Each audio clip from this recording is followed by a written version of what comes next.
iemācīties gammās spēlēt pirkstus. Gammās ir noteikti pirkstu secība, kur tev ir jāatcerās un jāiegaumē. Un tādi gandrīz visas gammas ar šo pirkstu secību tu vari iemācīties nospēlēt. Ir izņēmuma gammas, tās visas gammas, kas sākas no melniem taustiņiem un no nots si. Visās pārējās gammās, mažoros un minoros, ir tādi pirksti, kādi ir noteiktās secībā. Un šī secība ir formula. Labā roka spēlē 3 pirkstus pēc kārtas, 4 pirkstus pēc kārtas, 3 pirkstus pēc kārtas un 5 pirkstus pēc kārtas. Uz leju otrādā 5, 3, 4, 3. Kreisai rokai 5, 3, 4, 3, 4, 3, uz leju 3, 4, 3, 5.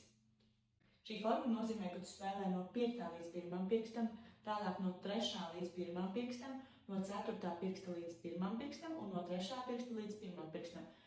Tā ir formula gammai, kur tu spēlē 2 oktāvās. Šādi mācoties pēc formulas, tu iedarbini prātu. Sākumā varbūt tas ir daudzreiz grūtāk, bet ar laiku, kad tu iemācies, tavu gammu apgūšana ir tīrais sniegs.